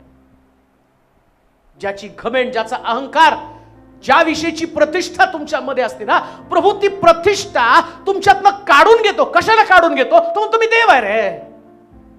हे जे मी तुला दिलं ना, हे काढून घेण्याची ताकद माझ्याकडे. कशाची घमेंड बाळगणार आहे? नबुकदनेस्सर तिथं थांबला आणि घमेंड मारायला. काय? माझ्या बुद्धीनं, माझ्या ज्ञानानं, माझ्या प्रतिष्ठेनं हे माझं एवढं माझं केलं. तिकडे देव बोलला, आता तुला माणसातनच काढून टाकणार आहे. म्हणून लक्षात ठेवा, कधी सुद्धा कुठल्याच गोष्टीची प्रतिष्ठा मिळवू नका.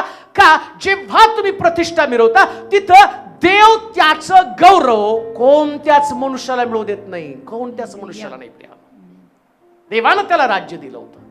आणि म्हणून तो म्हटला तुझं राज्य विभागून देणार आहे. देव राज्य विभागून देतो. एक गोष्ट लक्षात ठेवा, जे स्वप्न दानिएलाला त्या राजाला पडलं ना, तो म्हणतो माझ्या स्वप्नाचा अर्थ सांगणारा व्यक्ती कोण? तो म्हटलं तुझं राज्य विभागून टाकलेलं आहे. जेव्हा तुमच्यामध्ये तो अहंकार, गर्व येतो, त्यास देव सगळे विभागणी करत असतो. विभागणी होऊ देऊ नका. या पृथ्वी तलावर राहताना इतकं नम्रतेने तुम्हाला राहावं लागणार आहे की परमेश्वर एकतर तुमचं दुसऱ्याला कुणाला तरी देणार आहे किंवा दुसऱ्याचं तुमच्याकडे तरी येणार आहे. तुम्हाला ठरवायचंय, माझं माझ्याकडे राहावं का दुसऱ्याचं माझ्याकडे यावं. आता माझं माझ्याकडे जर लक्षात आहे, देवाने माझं माझ्याकडनं काढून घेतलं ना, त्याचं राजपद काढून घेतलं आणि बैल बनवलं. आधी राजा होता, आता कोण विचारलं, कोणीतरी विचारतो महाराज कुठे गेले? रानात चरायला. अहो महाराज दिसत नाही, महाराज कुठे गेले? महाराज चरायला. अहो महाराज लढायला जात होते, आता चरायला चालले.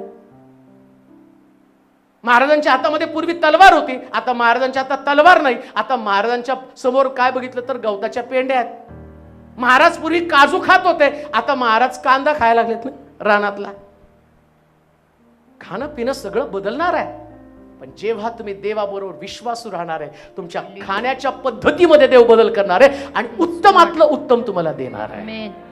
तो म्हणतो उत्तम द्राक्षरस मी तुला देईल, दूध आणि मध तुला देईल. म्हणून अब्रामाला तो म्हटला दुधामदाच्या प्रदेशामध्ये मी तुला घेऊन जाणार आहे. देवाची इच्छा आहे तुम्ही दुधामदाच्या प्रदेशामध्ये जावं. आणि खरंच ना, तुम्हाला जर चांगलं खायचं तर एक दिवस वसईला यांना सांगा आम्हाला बोलवा म्हणून. एवढे प्रकार चिकनचे, एवढे मटणाचे प्रकार, एवढे माशाचे प्रकार, तुम्ही खाल्ल्यावरच बघितल्यावरच पोट भरतं, खायची गरज लागत नाही. बघितल्यावरच एवढं समृद्ध त्यांना. ते म्हणले आमची जीवन पद्धतीच अशी आहे. आणि मी तिथे गेल्यावर वरण भात शोधतो. समृद्ध केलं देव, समृद्ध करतो. देवाची इच्छा आहे तुमच्याकडे चांगलं ते असावं. चांगली घरं, चांगले कपडे, चांगले दागिने. हालेलुया, आमेन. अरे का एवढ्या बायका असून एवढा बारीक आवाज? अवघड आहे तुमचं. मिस्त्रामध्येच राहा तुम्ही, विटाच भाजा. त्या मिस्त्री बायका शेजारी पाजारी गेल्या, ते म्हटले द्या आम्हाला भक्तीला जायचं, आराधनेला जायचं, तुमचं द्या, हार द्या, तुमचे कानातले द्या, तुमचं नाकातलं द्या. सगळं घेऊन आले, पूर्ण रिकामं केलं त्यांना. का तर त्यांना माहितीये आराधना करायला जाणाऱ्या लोकांचा गळा देव रिकामे ठेवत नाही, त्याचं शरीर रिकामं ठेवत नाही. हे आशीर्वाद प्रभू तुम्हाला देऊ इच्छित आहे, समृद्ध करत आहे. राजाचं सगळं गेलं आणि राजाला एखाद्या असणाऱ्या बैलाप्रमाणे त्याला रानामध्ये गवत खावं लागलं. का? कारण राजामध्ये तो अहंकार निर्माण झालेला आहे. अहंकार कधी येऊ देऊ नका. नम्र राहा, जमिनीवरती राहा. जेवढं तुम्ही जमिनीवरती राहाल, जमिनीवरचा देव तुम्हाला वर घेतो. आता तुम्ही वर असल्यावर अजून कुठं वर नेणार आहे? कारण शब्द काय बोलला त्यानं त्याला धुळीतनं काढून नाही, ते कंगालास काढून धुळीतून उठवितो आणि दारिद्र्यास उकिरड्यावरून उचलून उभे करतो, म्हणजे वर घेतो. मग ते सरदाराचे. आता तुम्ही ऑलरेडी वर आहे, हवेत. तुम्ही हवेत आहे, वर आहे. आता नबुखदनेसर हवेत होता. मी मी मी मी मी मेरी आवाज सुनो. मी इकडं मी म्हटलं तर म्हणलं इसको नीचे डालो. देवाने त्याला खाली टाकलं आणि देवानं दाविदाला वर केलं. हालेलुया. दावीद त्या मिखलला म्हणतो तुझा बाप जो राजगादीवरचा राजा, त्याला राजगादीवरून काढून मी जो सामान्य मेंढर चारणारा, याला देवानं राजगादीवरती बसवलं. हे परमेश्वराचं काम आहे. देवासमोर नेहमी नम्र राहा. कधी सुद्धा तुमच्या मनामध्ये मी हा प्रश्न येऊ देऊ नका. कधीच नाही प्रियानो.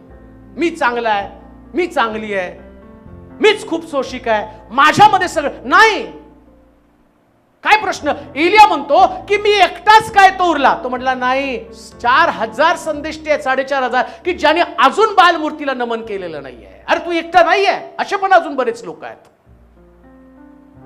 अलिशा का अस्तित्वात आला? एलियामध्ये हा मी पण आला. आणि मग तो म्हटला एलिया तुझा समय आला, आता तू पृथ्वी तलावर राहू शकत नाही, आता मला अलिशाला पाठवावं लागणार आहे.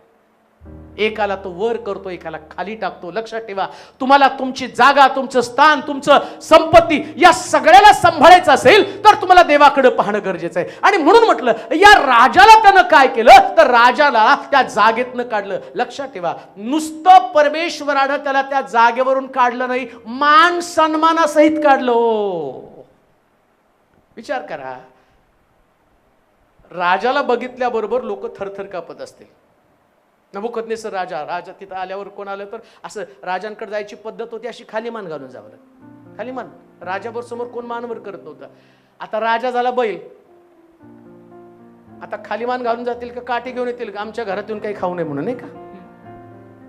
म्हणजे राजाचा सन्मान गेला कुठं स्थान गेलं ते.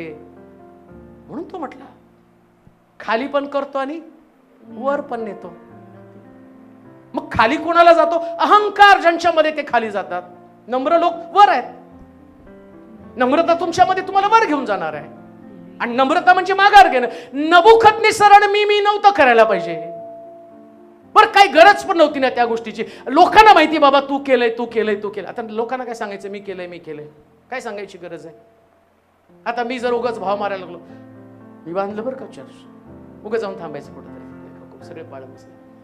तुम्ही चर्च बांधता? हा मी बांधलं ना. आणि बघते अरे इतकं मोठं बांधायला लागला तुम्ही. होय हो, माझी कॉलर एकदम टाईट. मी बांधलं ना, मी सांगितलं मी बांधलं.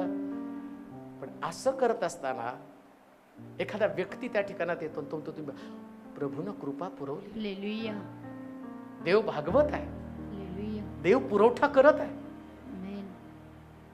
कसं देव कशा पद्धतीनं कसा पुरवठा करतो ते माहित नाही, पण देव पुरवठा करतो. कुठून कुणाच्या अंतःकरणात कशा पद्धतीने काम करतो हे देवाचं काम असतं. देवाचं गौरव कधीच कोणत्या मनुष्याला मिळू शकत नाही. ते देवाचंच गौरव आहे प्रियानो.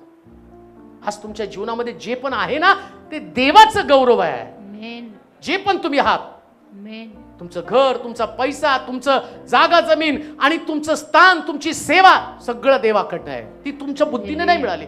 तो म्हटला माझ्या मनात आलं तुला मोठं करावं, देवानं मोठं केलेलं आहे तुम्हाला. आणि म्हणून असं म्हटलंय त्या ठिकाणामध्ये, त्यानं या नबुकदनेस्सरचा सन्मान पदासहित काढून टाकला. उत्पत्तीचं पुस्तक 41 अध्याय 37 पासून 43 पर्यंतची वचनं पटकन वाचूया. धुळीतनं काढून राजगादीवरती बसतो. त्याच्या आधी पहिले शमूएल 2 अध्याय 8 वचन वाचा. पहिले शमूएल 2 अध्याय 8 वचन.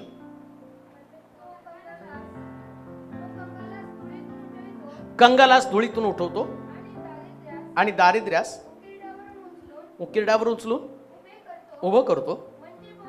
म्हणजे मग ते सरदाराच्या शेजारी बसतात. वैभवी सिंहासन देव तुम्हाला उठवतो. कशासाठी हो? वैभवी सिंहासन मिळावं. कशासाठी? वैभवी सिंहासन. जरा जोरात बोला की. वैभवी सिंहासन म्हणजे काय हो? वैभवी सिंहासन म्हणजे आता बघा सगळ्याला सारख्या खुर्च्या आहेत तिथं बसल्यावर. आणि तुमचं काय सिंहासन भारी मग?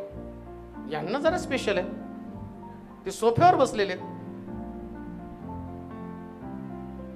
आता एक दिवस येईल,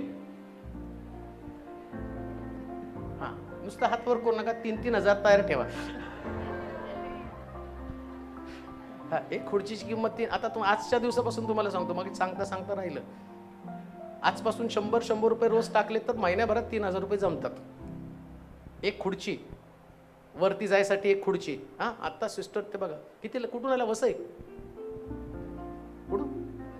बदलापूर वरून. त्याने खुर्ची देऊन मोकळ्या पण झाल्या. बसा सिस्टर, थँक्यू. ती खुर्ची तुम्हाला बदलापूर आले तिथंच बसायचं, द्यायचीच नाही कुणाला. तयार करा खुर्च्या. आम्ही वर जाणार, बसणार. आता या प्लॅस्टिकच्या ह्याच्यावर जेवायचं आहे आम्हाला. बाहेरच्या खुर्च्या नाही, ह्याच्यावर जेवायचं. तिथं मात्र बसताना वैभवी सिंहासन.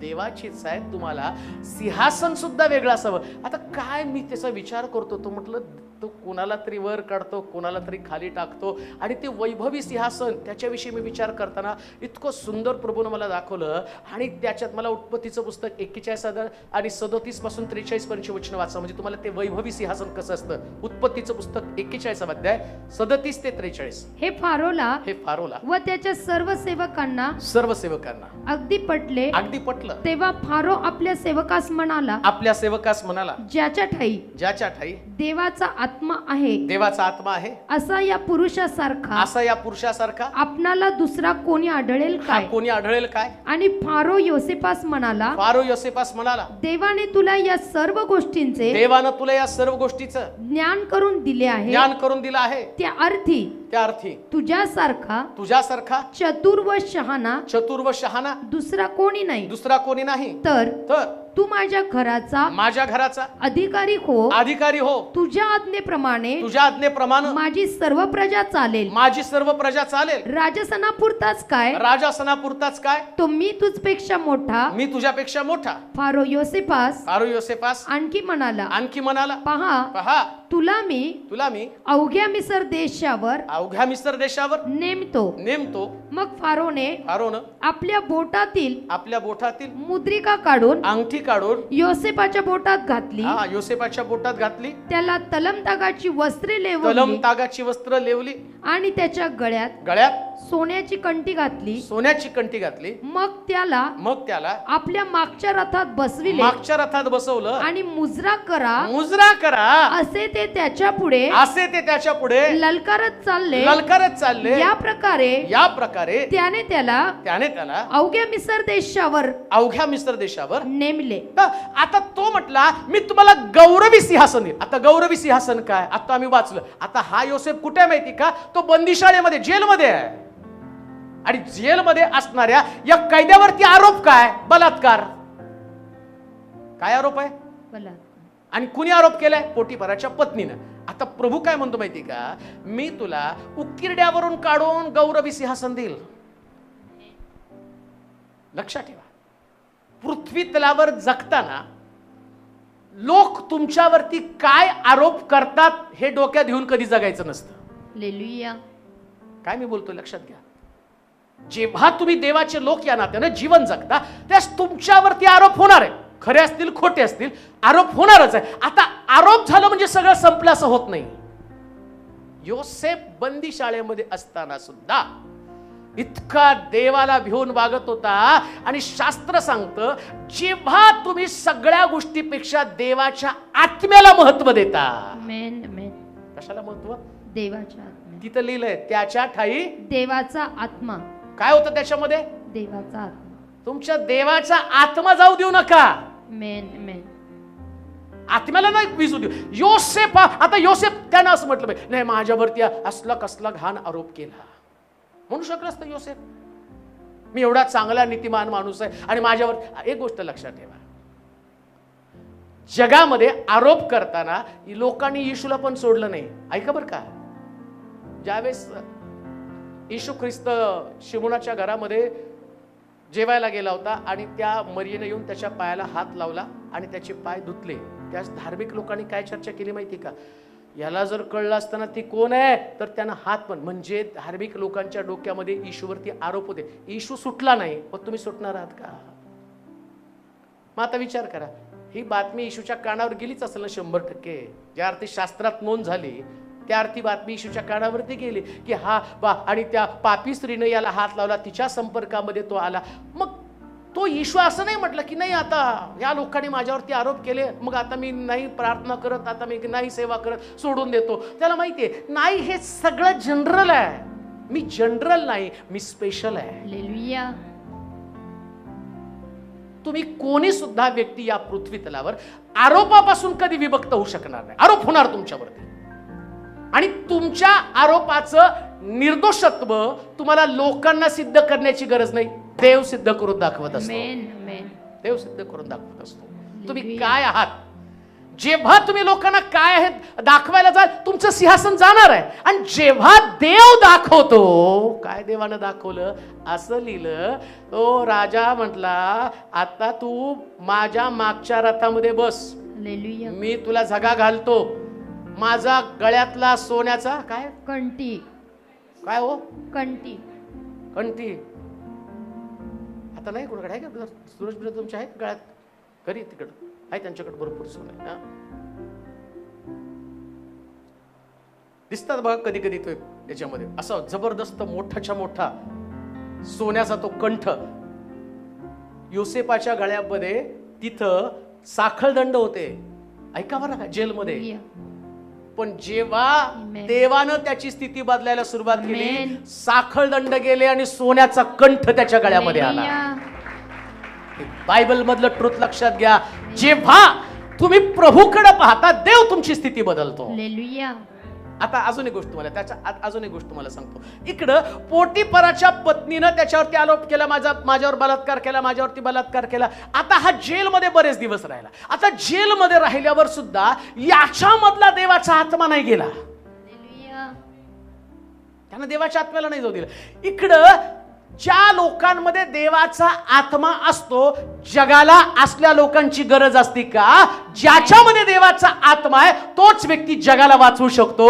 योसेफामध्ये देवाचा आत्मा होता आणि आता तो राज्याला वाचवणार आहात. आणि म्हणून लक्षात ठेवा, या शहरामध्ये तुमच्यावरती किती आरोप झाले तरी सुद्धा या शहराला वाचवणारे लोक तुम्हीच आहात आणि तुम्हीच आहात आणि प्रभू तुम्हाला उंच करणार. ही गोष्ट 100% खरी. काय आरोप व्हायचे उद्या? वास्तव स्थिती ही आहे. आता बघा, इकडं योसेफाला त्या ठिकाणामध्ये बसवलं. आता बसवल्यावर विचार करा बरं का, मी त्याचा विचार करतो. मला इतकं त्या उपदेशानं मी स्वतः इतकं भारावून गेलो.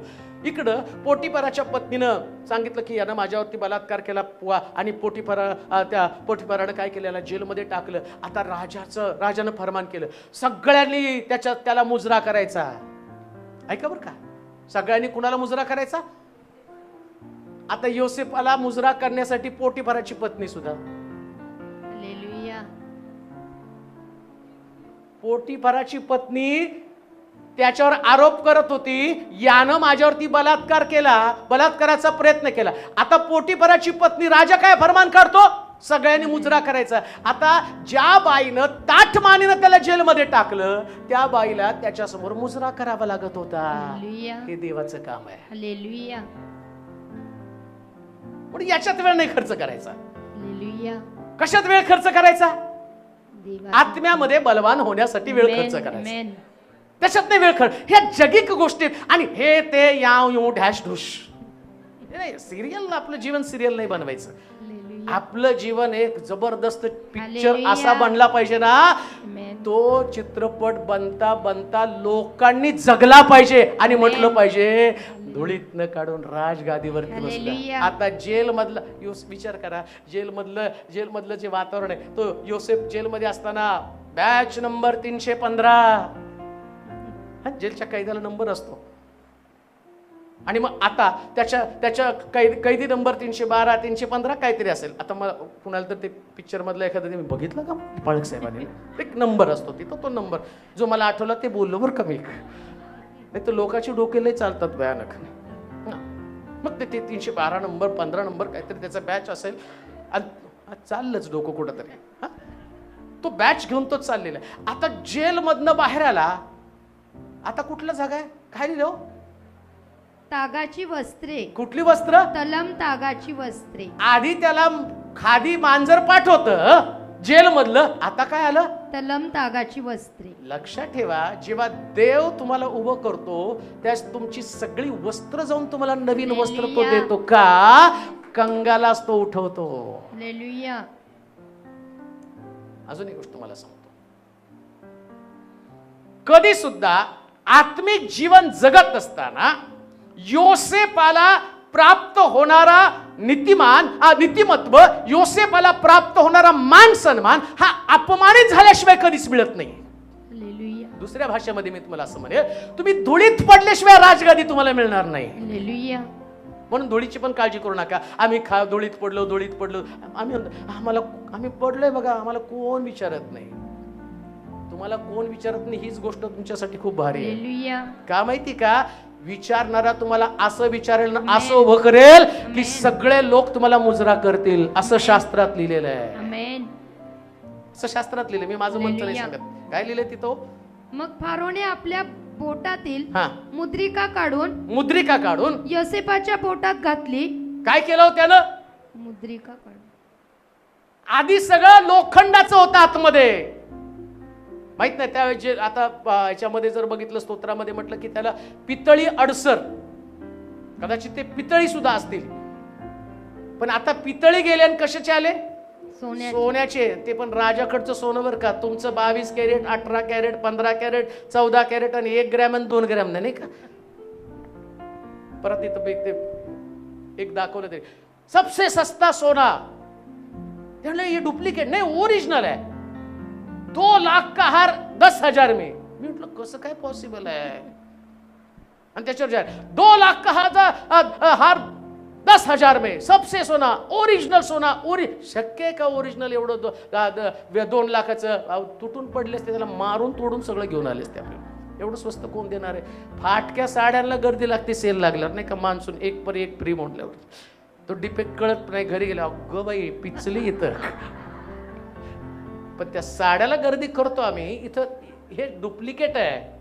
पण जेव्हा प्रभूकडे जाता सगळं ओरिजिनल असतं, जे योसेफाला मिळालं प्रियानं, ओरिजिनल. राजाकडे दुय्यम दर्जाच्या कोणत्याच गोष्टी नाही. तसं राजा देव जे तुम्हाला देतो त्याच्याकडे दुय्यम नव्हे, तर पहिल्या दर्जाच्या वस्तू तुमच्यासाठी असणार आहे. पहिल्या दर्जाच्या वस्तू. म्हणून धुळीत आहात म्हणून पण वाईट वाटून घेऊ नका. एक दिवशी राजगादीवरती तुम्ही असणार आहात. आज तुमच्याकडे काही नाही, ही तुमची सगळ्यात मोठी टेस्टमनी आहे. आज तुमच्याकडे काही नाहीये. योसेफ आत्ता त्याच्या मनामध्ये एक शांती आहे, आत्ता त्याच्या मनामध्ये एक आनंद आहे. अरे मला दोषारोप करणारे लोक आज मला मुजरा करत आहे. काय भयानक प्रकारचं त्याचं वास्तव बदललं, लक्षात ठेवा. म्हणून कोण तुम्हाला काय बोलतं, कशाविषयी तुमचा विचार लोक करत आहे, याच्याकडे लक्ष लावू नका. तुमच्या देवाकडे लक्ष लावा, जो देव तुम्हाला सांगत आहे तुला धुळीत न काढून मी राजगादीवरती बसवेल, राजवैभव तुझ्या पायावरती लोटांगण घेईल. इथं म्हटलं सगळे लोक त्याला, तो शब्द परत वाचा बरं. हा काय लिहिलं त्यांनी. मग त्याने त्याला तलम तागाची वस्त्रे लेवली, त्याच्या गळ्यात सोन्याची कंठी घातली, मग त्याला आपल्या मागच्या रथात बसविले. कुठे बसला होता आता. रथात. आता जेलमध्ये असताना तो गाढवं वाहत असेल नाही का. जेलमध्ये काय तुम्हाला तिथं बसल्या बसल्या काय नुसतं बसा, करमलं नाही तर पेपर वाचा, मग टीव्ही पण तुम्हाला ठेवतो बघा, बोर झालं तर मग फिरून या, असलं नसतं तिथं. खड्डे खोदायचे, दगड फोडायचे, मग ते दगड गाढवावरती भरायचे आणि सोडून यायचे.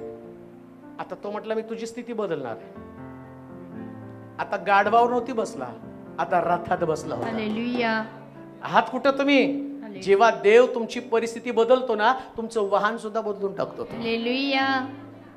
वाहन पण बदलतो बरं का. मग म्हणतील पूर्वी हे सायकलवर येतो, ते आता 4 व्हीलर मध्ये यायला लागलेत नाही का. यांच्याकडे पूर्वी काय नव्हतं, आता यांच्याकडे बरंच काय आहे. देव आहे होतो. हालेलुया. देवाला वाटत नाही की त्याच्या लोकांनी त्या स्थितीमध्ये, मी तुम्हाला सांगेन, देवाला तुमच्या सगळ्याच परिस्थितीमध्ये बदल करायचा, सगळ्या टोटल.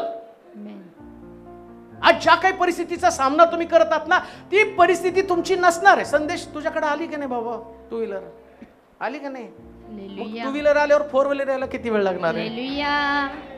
आणि ती यायला पाहिजे, कारण तो संदेश आहे. हालेलुया. त्याला आता विचार करा, तो सोन्याचा चमचा घेऊन जन्माला आला टाटाच्या घरामध्ये, तर त्याच्याकडे 4 व्हीलर आली तर काय विशेष आहे. पण संदेश इराण वस्तीमध्ये राहतो आणि प्रभू त्याच्याबरोबर राहून त्याची परिस्थिती बदलतो आणि त्याला धुळीत न काढून राजगादीवरती बसतो. तर ही सगळ्यात मोठी टेस्टमनी असणार आहे. ही टेस्टमनी असणार आहे, ही साक्ष असणार आहे. आणि म्हणून लक्षात ठेवा, विश्वासणाऱ्या लोकांनी नेहमी पॉझिटिव्ह असलं पाहिजे की देव देणार आहे, कधी देणार आहे ह्याच्याशी वाद करत बसू नका. काल एक संदेश मला एवढं त्याच्यावर निबंध एकाने पाठवलं, ते वाचत होतो. हा प्रॉब्लेम काय. आणि मग सगळं आम्ही सहन करायचं का. आणि त्रास देणारे लोक आहेत, देव त्यांनाच आशीर्वाद देतो. आता ते कोण आहेत मला माहित नाही, पण ते पाठवले. मग त्यांच्यावरच भविष्यवाण्या होतात का. आणि सेवक लोक राजकारणच खेळतात का. अहो प्रॉब्लेम काय.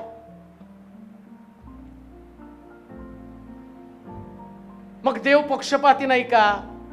आम्हीच एवढं सहन करायचं आणि त्यांनी न सहन करता वाद करता देव सगळं त्यांना देतो. अरे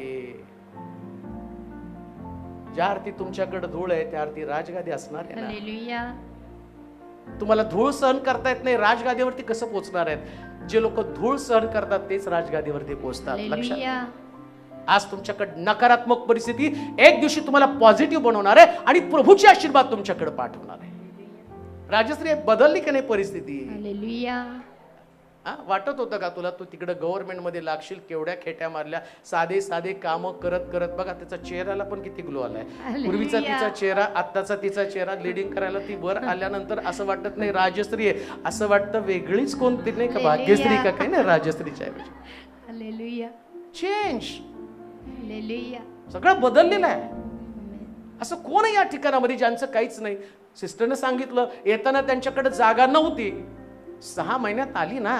हालेलुया. पुढच्या वर्षी येताल तर तुमच्या बंगल्याचं ओपनिंग करायला आम्हाला बोलवताल. नांदेड मध्ये आपण जाऊ, सगळे जाऊया आपण नांदेड म्हणून. तुम्ही पण या वसईचे ब्रदर लोक, आपण जाऊ सगळे मिळून त्यांच्या बंगल्याचं ओपनिंग करू आणि तिथं देव दाखवेल. अरे मी म्हटलो होतं ते करून दाखवलेलं आहे. वास्तव जीवन जगा, प्रभूचं असणारं पाचारण, प्रभूचं कॉलिंग, देवानं दिलेले आशीर्वाद, त्याच्यासाठी जीवन खर्ची करा. हे आत्मिक जीवनातलं चॅलेंज, आव्हान स्वीकारायचं. एक साधारण चीप जीवन नाही जगायचं. कोंबडी सारखं cook cook cook cook cook cook. पहिले कोंबड्याला नुसते टोचा मारते बरोबर नाही, गरुडासारखं वर. हालेलुया. आत्मिक जीवनामध्ये सर्वोच्च पातळीवरती जगायचं आणि प्रभू म्हणतो तुला धुळीत नव्हे राजगादीसाठी निवडलेलं आहे मी. राजगादी ही तुमच्यासाठी सगळ्यात महत्वाची गोष्ट आहे. त्याच्यासाठी प्रभूने तुम्हाला बोलवलं. आणि म्हणून अजून काही गोष्टी परत कधी हा उपदेश आला तर सांगेल, पण एक गोष्ट जाता जाता मी तुम्हाला सांगेल, तुम्ही धुळीत नव्हे तर राजगादीसाठी देवानं तुम्हाला बोलवलंय. देव तुम्हाला आशीर्वाद देऊ. आपण आपल्या जागेवरती उभं राहूया, आपले डोळे बंद करूया, आपल्या मान आपण झुकूया, आपली मस्तक आपण लावूया. देवाचं वचन आमच्याकडे आलेलं आहे, त्यानं आमची भेट घेतलेली आहे. आमची सगळी परिस्थिती बदलणं फक्त देवाच्या हातामध्ये. आज चांगली स्थिती असेल आणि माझी प्रार्थना बंद असेल, राजगादीतनं धुळीवरती जायला वेळ लागणार नाही. पण आज धुळीमध्ये आहात, पण प्रार्थनामय जीवन जगतात, देवाच्या आत्म्यानं तुम्हाला सोडलं नाही. बंदीशाळेमध्ये योसेफ आहे म्हणून त्याचं वास्तव बदलणार नाही. त्याचं वास्तव आता परमेश्वराचा आत्मा असल्या कारणानं बदललं आणि योसेफ आता रथामध्ये आहे. जास्त काळ बंदीशाळा नाही, एक दिवस रथामध्ये बसून मान सन्मान असणार. हे राजा, हे सर्वशक्तिमान देवा, आम्ही नम्रतेने तुझ्या समोर येत आहोत. आम्हाला सामान्य जीवन नाही जगायचं प्रभूजी. आमचं जीवन हे वर आणि वर आणि वरच्याच अनुभवामध्ये आम्हाला जगायचं. देवाच्या आत्म्यात आमचं ताबा घे. आत्मिक जीवनाची ती पातळी आवश्यक आहे की ज्या पातळीमध्ये योसेफासारखं सर्व गोष्टी सहन करून सुद्धा आम्ही उच्च पदावरती जावं. आज या प्रिय लोकांना तुझ्या स्वाधीन करत आहे. पुष्कळ लोक आज त्यांच्या वास्तव जीवनाशी असणाऱ्या प्रश्नांशी निगडीत लढत आहे, परंतु आजच्या संदेशानंतर बऱ्याच लोकांच्या परिस्थितीमध्ये सुधारणा झालेली ऐकायला मिळते. काही आशीर्वाद अडलेले असतील, मोकळे कर. फायनान्शियली एक ब्रेक थ्रू त्यांना मिळू दे माझ्या देवा. कौटुंबिक अडचणी असतील, त्यातून त्यांना बाहेर काढ. बिझनेस मधलं फेल्युअर निघून जाऊ दे. का तर धुळीतनं काढून मोठ्या सरदारांच्या पंक्तीस त्यांना तू बसवणार. आज लोक आशेने या ठिकाणात आलेले असतील, पण एक सुद्धा व्यक्ती अशी असू देऊ नकोस जी प्रभूला भेटल्यानंतर तिची परिस्थिती बदलली नाही. विश्वासातनं विश्वासामध्ये अधिक मजबूत ठिकाणात घेऊन जा माझ्या देवा. लांबून आल्या लोकांसाठी मी विशेष मागत आहे, त्यांची भेट घे. त्यांना वेगवेगळ्या साक्षींच्या द्वारे दाखवून दे की तू देव आहेस. आम्ही रडावं ही तुझी अपेक्षा नाही, तर भाकरीला परत मिळवून मोठं व्हावं ही तुझी अपेक्षा आहे. आणि म्हणून सगळं गेलं तरी चालेल, पण देवाची संगती आमच्या बरोबर सतत असावी. असं नम्र बनव. नबुकद्नेसरासारखं आम्हाला पशुतुल्य बनायचं नाही, माणसामध्ये राहून प्रभूला विश्वासू जीवन जगायचंय. अहंकारानं आमचं पद, आमचा दर्जा, आमची संपत्ती आम्हाला घालवायची नाही, तर आम्हाला देवाच्या सानिध्यामध्ये राहून वाढायचंय. आणि ती घटना घडू दे माझ्या देवा. ऐकणाऱ्या सर्व लोकांना तो आपल्या हातामध्ये घेऊन चालव. त्याचप्रमाणे प्रार्थना करतो, चर्चचं बांधकाम चालू आहे, यामध्ये तुझी कृपा पुरून दे. लवकरात लवकर ते पूर्ण व्हावं. आतमधली साऊंड सिस्टम त्याचप्रमाणे बैठक व्यवस्था सगळ्यांसाठी प्रार्थना करतो माझ्या देवा. पुढच्यांसाठी विशेष मागत आहे, देणारे अनेक हात आम्हाला मिळू दे, जेणेकरून आसन व्यवस्था सुंदर असावी, देवाचं गौरव त्या ठिकाणात असावं, बाहेरून येणाऱ्या पाहुण्यांसाठी चांगली व्यवस्था आणि सगळ्या व्यवस्था मी तुझ्या स्वाधीन करत आहे. जे जे लोक देते आशांच्या परिवारामध्ये तू मोठं गौरव पाठव माझ्या देवा, साक्षी घडव. धन्यवाद देतो, तुझी स्तुती करतो, तुला महिमा आदर गौरव देत येशूच्या नावात ही प्रार्थना विनवणी केली म्हणून तो ऐक.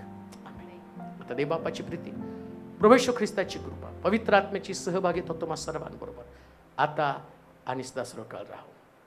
आमेन. आमेन. ज्यांना